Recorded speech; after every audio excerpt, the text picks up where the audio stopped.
You are looking at Julian's pronunciation guide, where we look at how to pronounce better some of the most mispronounced words in the world, like this other curious word. But how do you say what you're looking for today?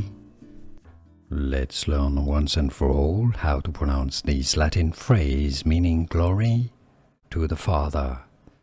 This is of course a religious Catholic expression. If you want to learn names from the Bible that are confusing, stay tuned, we've got them all here at the end of the video. In particular, I'll link a few for you. The Latin pronunciation, Gloria, meaning glory of course, Patri, Patri meaning the Father, as in patriarchal, for example, okay? Gloria Patri. In English, the pronunciation Gloria, Gloria Patri. Gloria Patri, not Patri, Patri. Gloria Patri.